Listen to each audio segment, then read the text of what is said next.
and law enforcement officer, it is my job to protect this state and to defend our Constitution.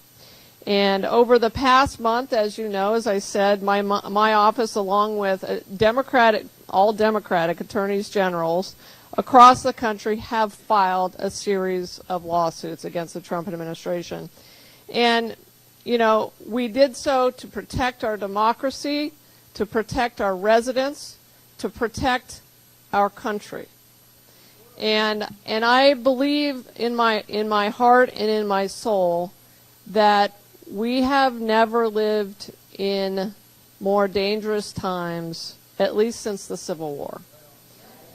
And it's hard to say those words, but I truly believe it. And I also believe, and again, these are strong words and I understand that, but I believe that we are in the middle of a coup, an attempted coup on our country.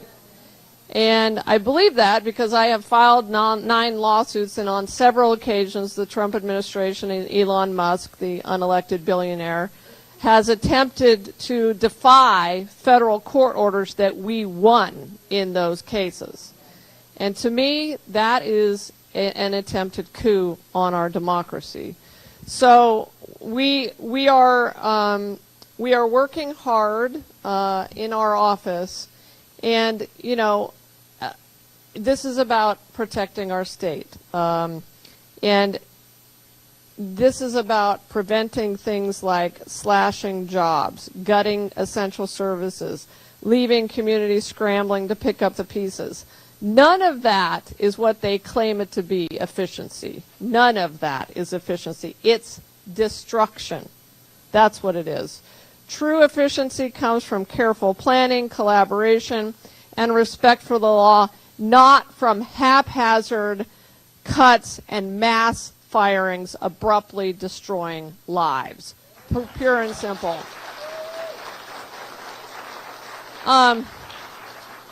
The impacts to our entire state, especially rural Arizona, many of you know I was born and raised in rural Arizona. I was born in Prescott, are huge. And so the stakes are so incredibly high. And I'll tell you this, we have had heartbreaking emails and phone calls pouring into my office over the past several months at our town halls in Phoenix and Tucson. Hundreds, and now Mesa, hundreds of people have come out to share their stories. We heard from veterans, educators, and community leaders who are deeply concerned about how these terminations and funding freezes will disrupt families.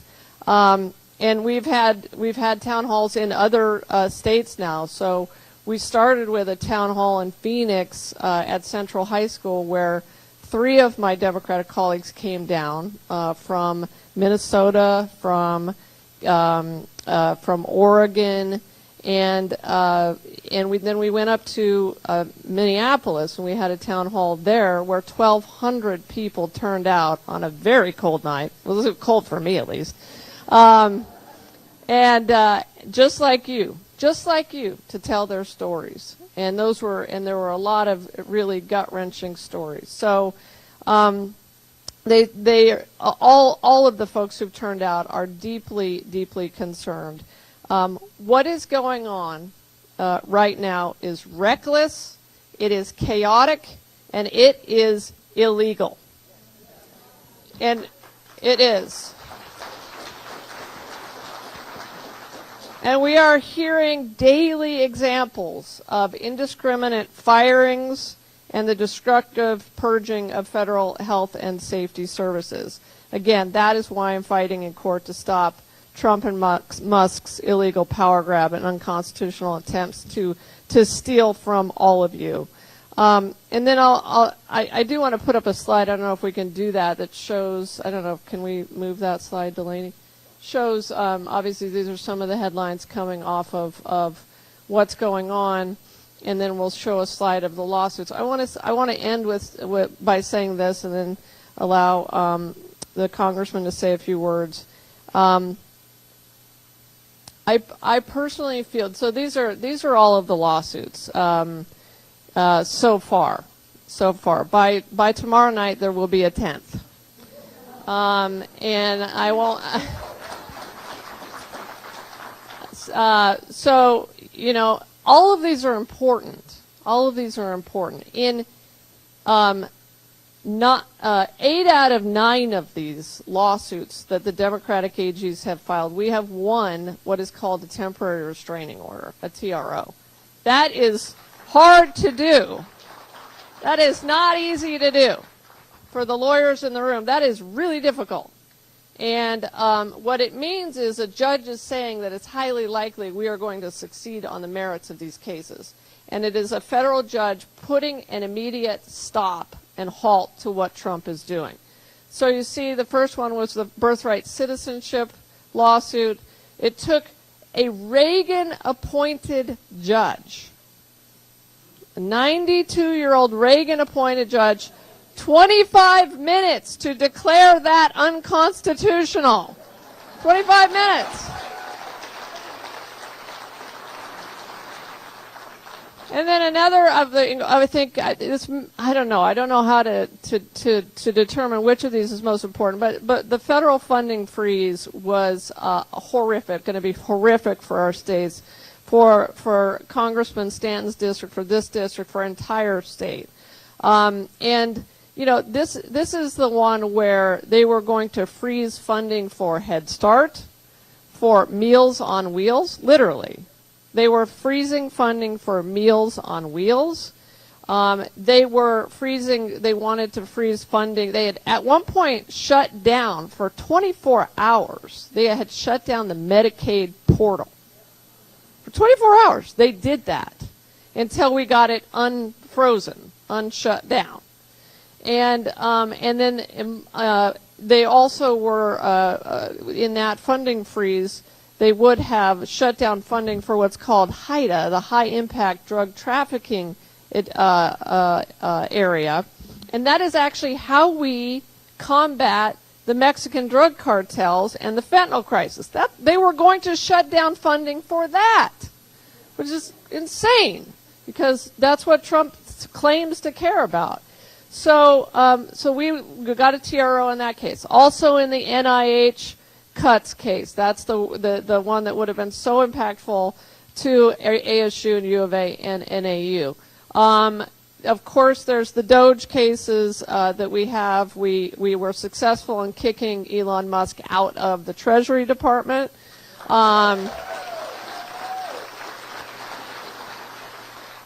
And we're working on trying to get him kicked out of all of the other agencies in our appointments clause case, in which we believe that Elon Musk is obviously violating the appointments clause of the Constitution. And then we have the federal. Okay, so the federal workers, the firings of all of the probationary employees. I shouldn't even say that word, because it's not just probationary employees. They were firing also people in our federal agencies who had just been sort of moved to a different position, or who had actually been promoted to a different position. That was 25,000 federal employees, including people like our hotshot crews who fires in northern Arizona. We had hotshot crews who were fired right before fire season, and we got that stopped, and a judge has now ordered the president to rehire all 25,000 of those people.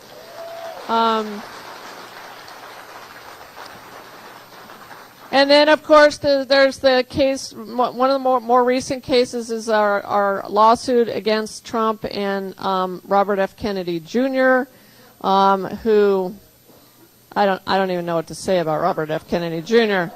But this is an incredibly important case in which they were cutting grant funding, a massive amount of grant funding to our states, including Arizona. About $230 million we would have lost, or we will lose, if I don't win this case, and including things for vaccinations, nurses in rural health clinics, a surveillance system that we were about midway through. DHS is midway through building to try to get us ready for the next pandemic. They were going to trying to shut that down. And then, of course, today we sued the Trump administration. They're attempting to essentially take over the state's elections systems. Very dangerous, very dangerous. So that's sort of a rundown of what we're doing. I just want to say this. I appreciate all of your support. My office appreciates your support, and I appreciate you coming out tonight, because in my mind, this is about the effort to fight this attack on our country is about three things right now. It's about crowds. Got that covered. It's about courts. I'm trying to have that covered. And it's about courage. And if we all do that, if we all do that, they can't stop us. They can't stop us. And we will win in the end. So,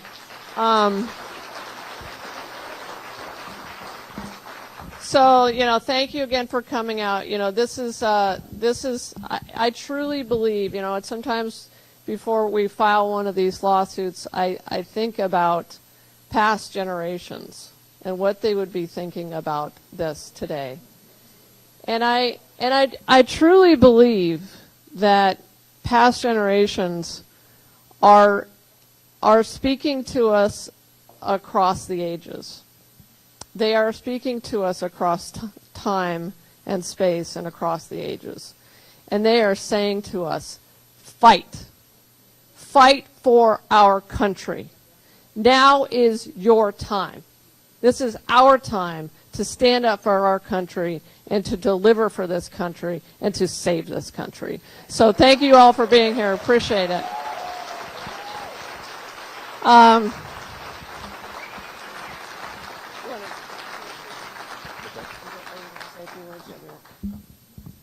Thank you, A.G. Mays. Those lawsuits right there, we need her to be successful on every single one. They are a part of over 150 lawsuits that have been filed across this country, challenging the overreach by this administration, going beyond the legal authority, the President of the United States. Congress, the House Democrats have formed a litigation task force. We're in the game with you, backing you up in as many of those lawsuits as possible. In virtually every court decision thus far, challenging the overreach of this president, the courts have stood firm and said that this president has overreached. And as the Attorney General said, now the challenge is actually making sure that we fully enforce those orders. Otherwise, we're in a constitutional crisis in the United States of America. And if this president thinks that the United States of America is going to move kind of by flooding the zone with all of these illegal acts, falling comfortably numb into authoritarianism,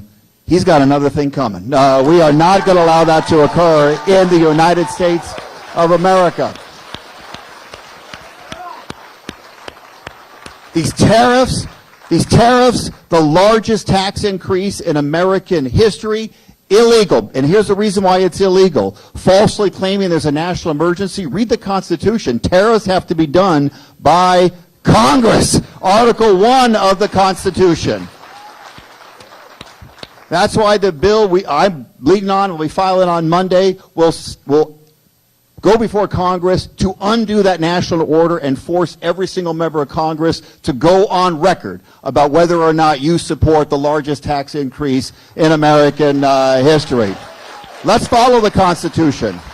First thing this president did was issue an executive order blocking infrastructure investment. Infrastructure investment that was made under the bipartisan infrastructure law, one of the great bipartisan achievements of the last Congress. Over 148 Republicans voted for that budget.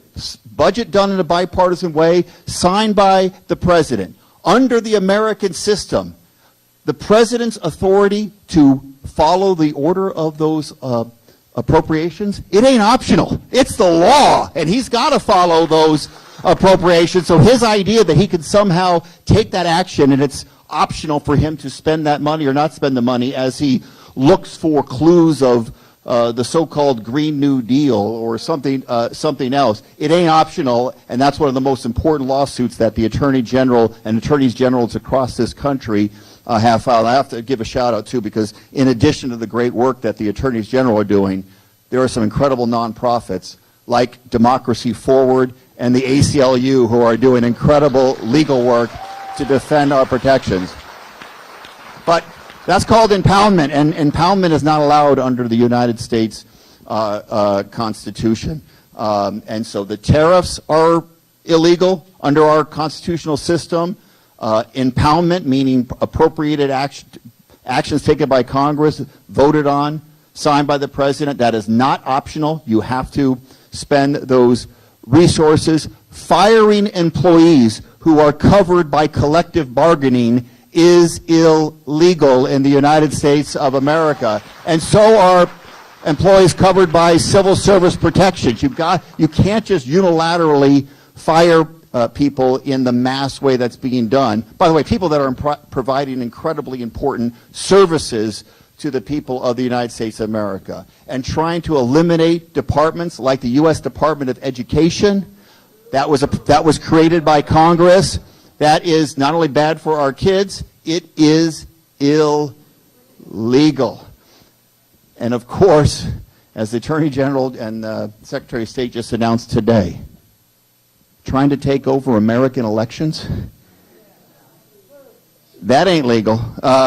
And so we need you to be successful in that lawsuit, because the state of Arizona determines elections.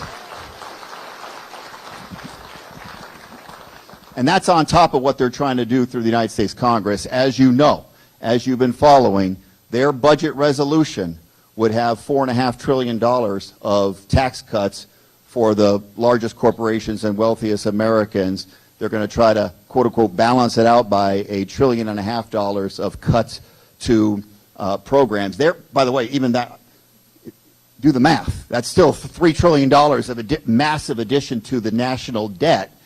But even in that $1.5 trillion, most of that's been assigned to what's called the Energy and Commerce Committee, and they're saying if they're going to protect Social Security and Medicare, take them at their word, they're going to do that. Well, that leaves a massive target on the Medicaid program, which would leave hundreds of thousands of Arizonans without access to health insurance, to see the primary care, and it would be devastating. By the way, it's totally self-defeating, because if they're not getting care from a primary care physician, you know where they're going. They're going to the emergency rooms, which is the most expensive form. So it actually doesn't even serve the purpose of saving the money that they think they are saving. But that is what that budget proposal is, what is going through Congress right now. They don't want to even deal with the reality of their budget proposal, because they're trying to suggest that the massive tax cuts don't even, when they're going through what's called reconciliation, which is a way to get around the 60-vote requirement or the filibuster, the only way to do that is to pretend like the massive tax cuts don't have an impact on our budget. If they actually accounted for it properly, there's no way they could go through this with the reconciliation process, and that blows up the filibuster forever in the United States of America. It is bad news what is happening with the budget process right now through the United States Congress. So that's less of a legal issue, more of a political fight on the House floor. But there is some hope, because just this week, I was kidding with the Attorney General earlier, I thought we were supposed to be voting today, and I was worried about catching a flight to be here on time for this very event. But I got to go home early this week, and I'll tell you exactly why. There was a proposal to allow new parents in Congress, members of Congress, to be able to vote by proxy during the time, there are 12 weeks after you have a new baby. Pretty common sense idea. You should not be, the folks you represent should be disenfranchised just because you happen to be a member of Congress that has a child. Hugely popular idea among the American people. Well, the Speaker of the House didn't like the idea, so he tried to do a procedural trick to not even allow a vote on that process. Well, I'm telling you something right now. 7 courageous Republicans stood up to the Speaker, voted with the Democrats not to allow that to occur. It embarrassed the Speaker. The Speaker did what, I guess he decided to take his toys and go home, and instead of like calling it a loss and moving on with other things, he sent us all home for the week. Now, the reason why that should give us some hope is because the Attorney General talked about the need for that last C, courage.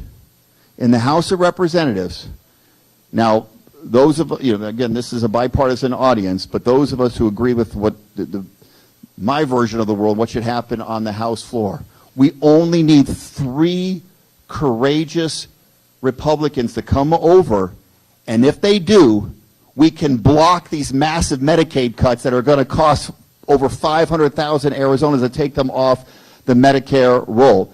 3 courageous Republicans to come over, and we will not dismantle the Department of Education as the Attorney General is fighting so hard in court to protect. On policy after policy, we can actually reestablish checks and balances in the United States government, because that's not a partisan thing. It's not a Democrat-Republican thing. This is a president who is trying to be an authoritarian leader and act without regard to Congress. If you're a Republican member of Congress, stand up for yourself. Fight for your power as a member of the United States Congress. Do the right thing. That's what needs to happen. All right.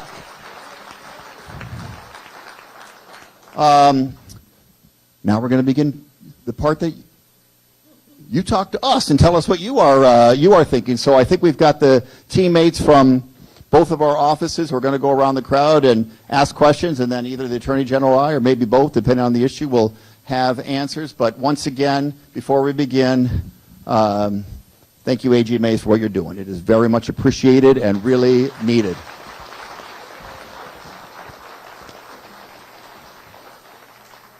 Friends, I have the microphone. I'll come up to you. If we could be respectful of how many people are in this room and keep our comments as short as we can. If you have a longer comment written down that you want to give me, I'll happily take it from you. So if we could just start raising our hands, and I'll start coming around, okay? I'm going to start over here. I'll work my way. I'll hold the mic for you. Thank you very much. Welcome. Thank you for coming. My name is Bunny Davis. I'm registered as Ruth Davis, but I'm Bunny Davis, and I'm one of 3 newly elected governing board members to the Kyrene Elementary School District Governing Board. Thank you. Our school district covers a large chunk of LD12. I'm here in my personal capacity. I'm in no way representing the governing board. It's just me. As a former elementary school teacher, adjunct instructor teaching school law for Northern Arizona University, master's and doctoral level students in Tucson, and former in-house attorney for Tucson Unified School District for a lot of years, I am well aware that public education for all of Arizona's children is the primary responsibility of our state government.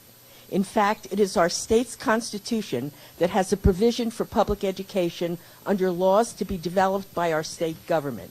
There is no provision for public education in the U.S. Constitution, and that's a fact. However, even though there are not specific U.S. constitutional responsibilities for public education, Arizona, like every other state, is part of the United States of America.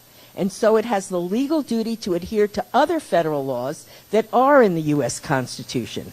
I've been distressed by what I have historically seen as some of our federal representatives' unwillingness to wade into the choppy waters of Arizona's public education system's legal functioning because of, I have heard some say, public education is not a federal issue. I am here to remind you, as I'm sure you're actually aware, that both the 14th Amendment civil rights provisions as well as the First Amendment do apply to Arizona public education system. I hope that you both can continue to help us focus on and improve our Arizona public education system by ensuring that all of our kids are protected and nurtured so that they may become successful and constructive members of our society. To do this, they must have the funding necessary for them to access free, adequate, quality education. Please help us to arrive at a place in this wonderful state where instead of being last in the nation in spending on individual students, we become a beacon of hope and investment in our kids' futures and for the future of our state and our nation. And thank you both for your service and your work. Thank you, Bunny. Thank you, Bunny.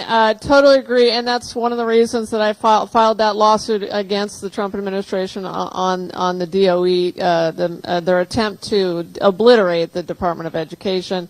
That would be devastating to our Title I funds. It would be devastating to our ability to provide services for children with autism and children with special needs, IDEA, all of that. And so thank you for that. I completely agree with you on that. And as your Attorney General, I will fight for that both at the state and federal level. So thank you. And let me just add to it.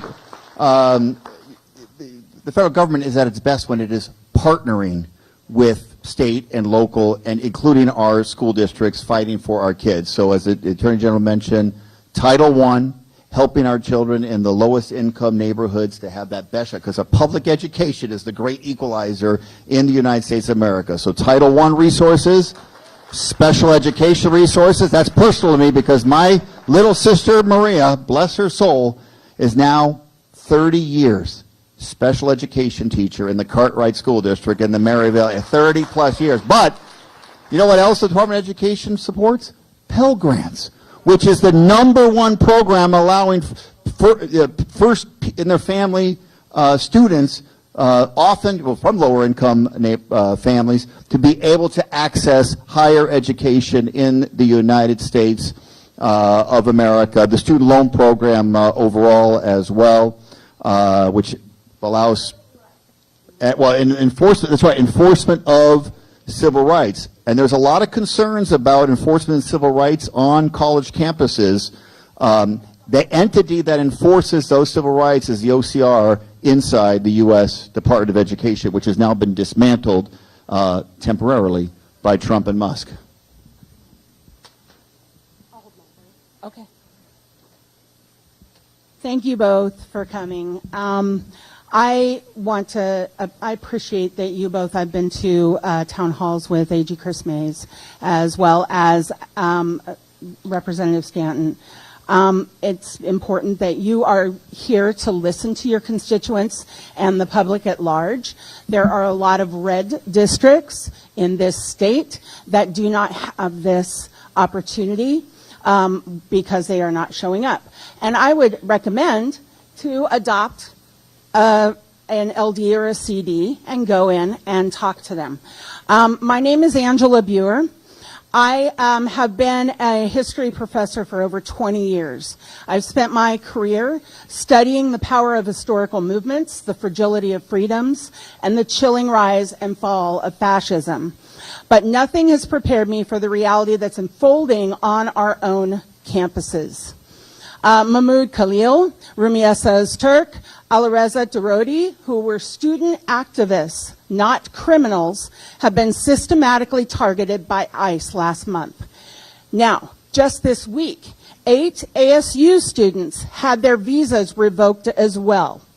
Mahmoud, as an activist in the Columbia University protests, was ripped from his home and his pregnant American wife. Rumiesa is a doctoral student, was abducted in the street after her Ramadan fast, and then illegally transferred across state lines. Alireza is a PhD student in Alabama, is also in ICE custody. This is a modern-day Gestapo, a chilling echo of history's dark chapters playing out on college students who pay to get their education here. My own institutions here in Arizona are succumbing to tyranny. Timothy Snyder's first warning in his book on tyranny, any of you want to look that up and read it, the very first thing he says are do not obey in advance. This warning has been abandoned in Arizona. Colleagues are forced to erase pronouns and DEI programs from their websites, erasing the very identities of our students. Even convocations have been eliminated for Indigenous students. Fear now stalks our classrooms. The students rightfully are afraid of ICE and afraid of expressing their beliefs. The very foundations, like you have said, of our democracy are the First Amendment's guarantees of free speech, assembly, and religion. The Fifth and Sixth Amendments' promise of due process are being shredded. And these are not abstract concepts. These are the bedrock of our rights. This is not America I know. This is not the America that I teach about.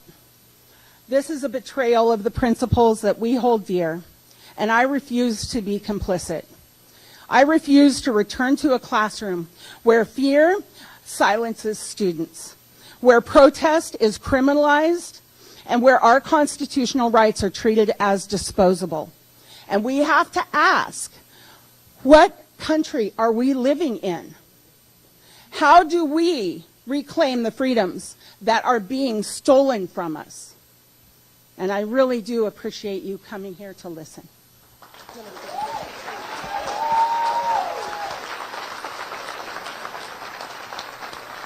That's a very powerful statement. I do want to respond. I really appreciate first off, your commitment to teaching higher education. It's critically important. Students that are here, even foreign students that are here on student visas, that have not engaged in violence, not engaged in violating other students' civil rights by blocking their ability to get to class, but simply have expressed their particular viewpoint, should not have their visas revoked for that reason. That is wrong, and it sends all the wrong messages about American values to the world. Now, some of those students at ASU, because I represent ASU, we may be working with some of them, and so I can't talk about because they have student privacy rights and deal with the individual facts of those cases. So I want to leave it at that. But I will say something larger about what's going on in higher education in the United States of America. Because this president thinks he's a bully and can threaten universities by taking away their research dollars or other federal dollars, and we've seen it with some of the Ivy League institutions, we've seen it with higher education institutions around the United States of America, and it's a very difficult decision for each university. ASU, we love ASU. My son's going there next year as a freshman to ASU. A university that is ranked internationally as one of the top universities for sustainability and their green programs. Ask Lauren Kuby, she used to teach in that program, and it's a great program of sustainability at ASU. And now they want to defund universities because of their support for these very same programs. ASU rightfully brags about its diversity programs and the success that they've had, especially with our Latino community, in becoming one of the largest, maybe the largest Hispanic serving institution for our Latino students. They shouldn't retreat from that. They should be bragging about that, because that growing diversity and supporting that diversity is the future of the United States of America. So my polite suggestion is, for our university friends, easy for me to say, I'll acknowledge that, easy for me to say, because they're facing threats to their bottom line. But instead of giving into it, lock arms with every other university around the United States of America and say, if you're coming for one of us, you're coming for all of us, and then see what the bully does. And in a similar vein, one of the reasons why what the AGs are doing is so important is because it is breaking my heart, like it's breaking every single person's heart in this room, to see the largest and most powerful law firms in the United States of America cut a deal to save their, because of bullying, saying that their clients won't be able to get any government contracts because some lawyer at the firm did a pro bono case 4 or 5 years ago that the president doesn't like. That's authoritarianism. And with all due respect, if you follow this issue, you know exactly what I'm about to say. We need more Perkins Coie's and less Paul Weiss's. Perkins Coie is standing up and fighting this administration and their attempt. We need more courage in that regard, exactly as the AG talked about. Thank you. Hi, I agree with everything you said. But I'm here to focus tonight on the Trump-Musk unlawful actions aimed at the American Federation of Government Employees, AFGE, formed in 1932 and affiliated with the AFL-CIO. This goes back, Franklin Roosevelt stated that it is now beyond partisan controversy, that it is a fundamental individual right of a worker to bargain collectively with his employer. Public sector unions have consistently been a bipartisan fact and now provide over 800,000 employees with representation in nearly every federal agency, ranging from nurses, social security professionals, park rangers, and unlike private sector unions, AFGE members are already prohibited from striking, and as you know, Congressmen, their salaries are set by you in Congress. Nonetheless, AFGE works to ensure civil servants are treated with dignity, fairness, and respect until March 28th, when Donald Trump signed an executive order to unilaterally end collective bargaining with federal unions in what he called agencies with national security missions. Now, this is an affront to the dedicated employees in the public sector.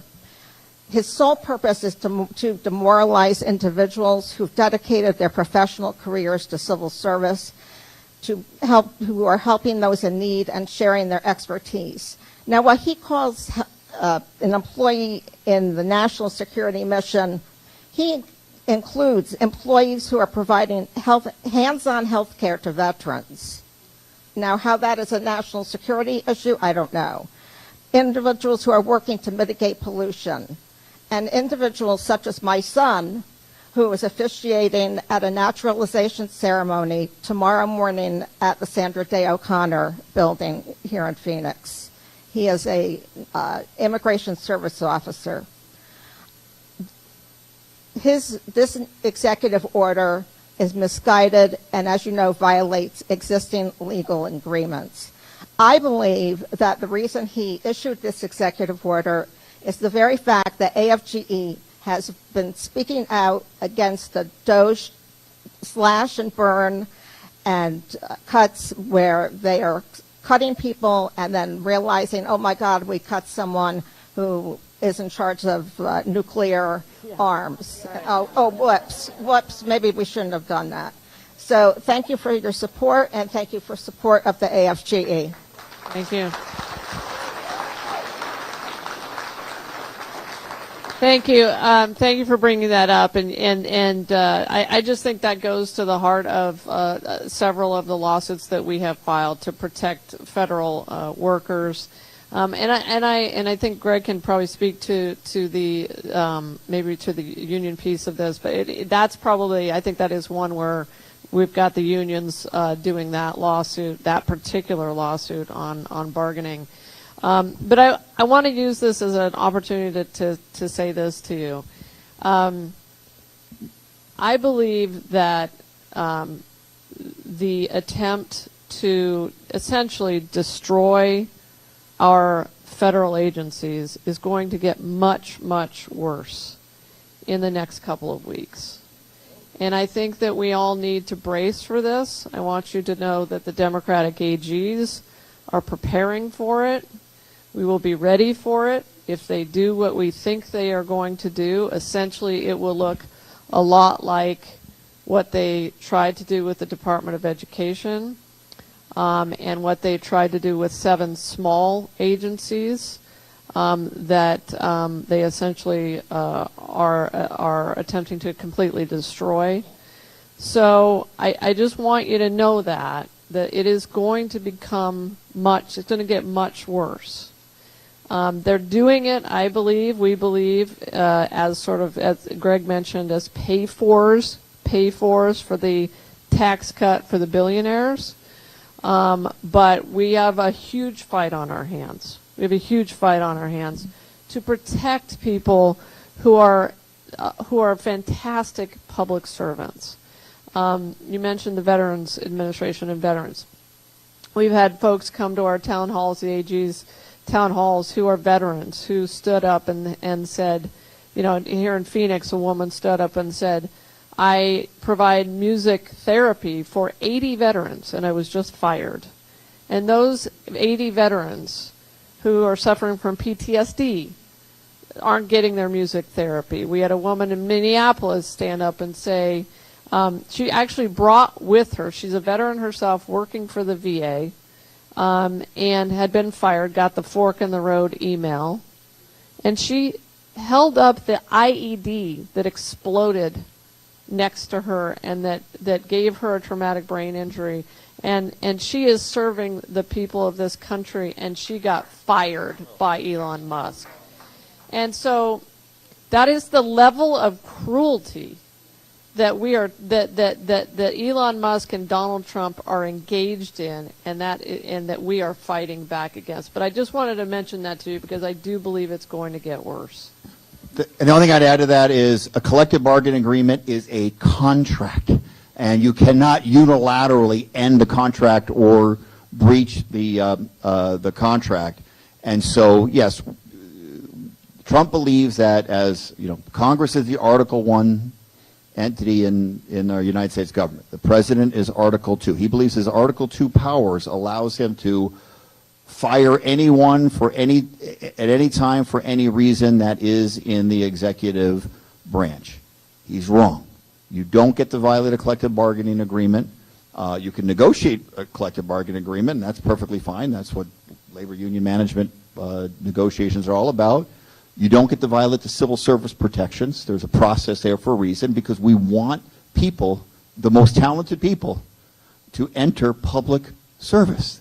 They don't earn as much money as they can elsewhere, and so civil service is one of the reasons why they do it. But if the president was concerned about the morale of people in the national security arena, if you're actually a national security professional who is taking care, your career is about protecting the national security of the United States of America,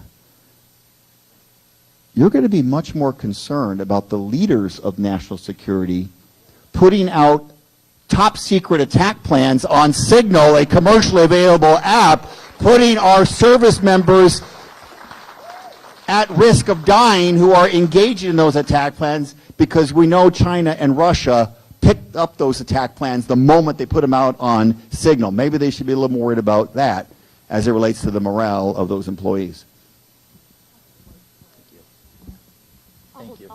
Thank you. My name is Travis, and I'm encouraged by the fact that lawsuits are being filed and won. But being a retired federal law enforcement officer for 25 years, my question is very simple. If you don't have an enforcement agency, my agency is being decimated. And my concern is now that with Pam Bondi in charge of all of the enforcement agencies of the United States, including the Marshal Service, who oversees the enforcement of the courts, has there been any consideration of how the government's going to address that if my agency and the other agencies don't enforce the law or opt not to enforce the law because the agency heads are telling them not to enforce the law? Yeah, let me take that.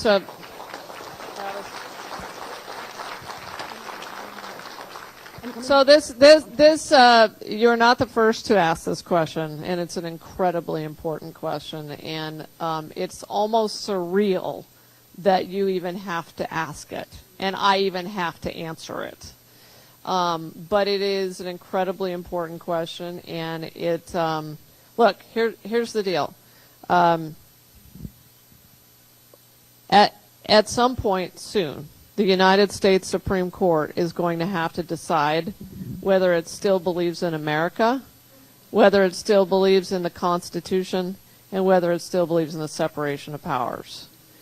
And then I think your question goes to what happens after Donald Trump potentially blows past a decision that they make in my favor, in the AG's favor, in these lawsuits. And your question goes to the fact that the U.S. Marshals would be the ones who would enforce a decision on behalf of the United States Supreme Court, or for that matter, a federal judge, right? So let's say it's still at the district court level. And we've already seen Donald Trump, as I mentioned, blow past several decisions. Now, I will say the good news on that front is whenever we as AGs have had to file what's called a motion to compel, they generally do follow, finally, the motion to compel. And you got to remember that, and Greg and I are both lawyers. These lawyers working for Donald Trump have to worry about their bar licenses, right? So Rudy Giuliani. Yeah, right. So you know, they've got to think about that. They've got to think about their futures and their future careers. So it is an incredibly important question. Listen, I will tell you this, that the Democratic AGs, and we meet, by the way, together by Zoom, all 23 of us, almost every day. We meet almost every day. And we talk about the litigation that we have going on. We talk about the cases that we are going to do next. We talk about which states are going to take a lead role in those cases, you know, and we talk about issues like the one you just raised. So I want you to know that we're thinking about it, and we're going to have a plan. We're going to have a plan. And an important lesson the Trump team needs to understand is that when you make a decision that overreaches your power and the AGs sue you and you lose, the right thing to do is not to threaten to impeach the judge. Go ahead and appeal the decision. Give it another shot at the higher level of court. That's American jurisprudence. But what they're doing right now is blatant bullying and intimidation by openly encouraging impeachment of judges simply because they rule to enforce the rule of law and they don't like the decision. That's un-American. We've already seen examples of what this gentleman brought up with the Institute of Peace. First of all, thank you both for being here. I think it's really important. And this is me having courage. This is...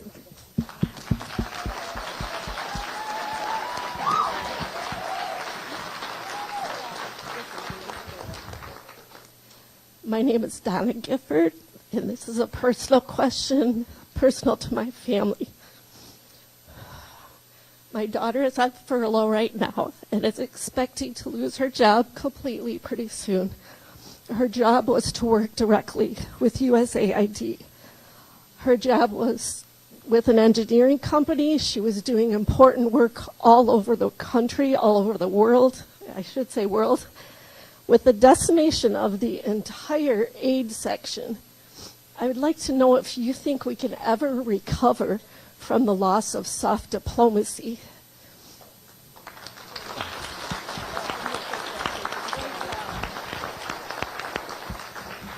For everyone who is cheering on the illegal decimation of USAID, whether you liked every single program or not, but the concept that the United States needs to be active around the globe, and that's how we maintain our strength.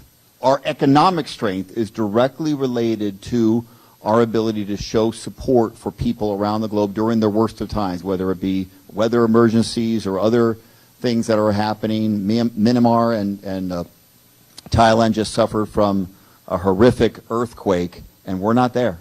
The United States has always been there. And you know who's there?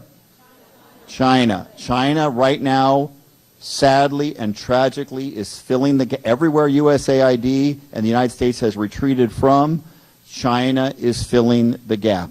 And if we want to maintain the strongest economy on planet Earth, we also have to have, we need to have the strongest military on planet Earth, and we need to have the strongest alliances on planet Earth. And that includes support for countries around the globe on all continents through USAID. So the decimation of USAID, if you support the United States being the strongest country in the world, I do, that's one of the most self-defeating things we could have done, and we have no choice. We have no choice once we have new leadership in the White House, to rebuild our system of alliances, which is just being destroyed right now through these tariffs, as well as the USAID. We have no choice but to reestablish one of our greatest strengths, which is strong soft power. By the way, I don't know if she came in late or not, or just hiding behind that door, but Councilwoman Jen Duff from Mesa's back there. I see you. Thank you, Jen Duff, for your service. And we're going to take the next question right back here. Hi, I'm a mental health counselor in the area, and I'm sure no one is surprised, but all my clients are extremely anxious and helpless and hopeless right now. And as like one of your missions here in terms of the crowd piece, something that you encouraged for us, I'm curious, what would you actually encourage we do on a day-to-day basis, these people that surrounded here today? Because genuinely, there's a lot of research about how the way to help with helplessness and hopelessness is by moving with your body, not just using your voice, but being able to do something. And it's really hard to organize around that when not necessarily a leader is telling us some good direction. And I'm curious if you have any good direction that crowds can do with their physical bodies on a day-to-day basis. Great question. Greg probably has some great ideas. Look, what I would say is, I think the momentum that we're seeing, just a crowd like this coming out to events like this, April 5th on, I think, Saturday? We've got. I'll be up at the protest in Sedona, so go to those.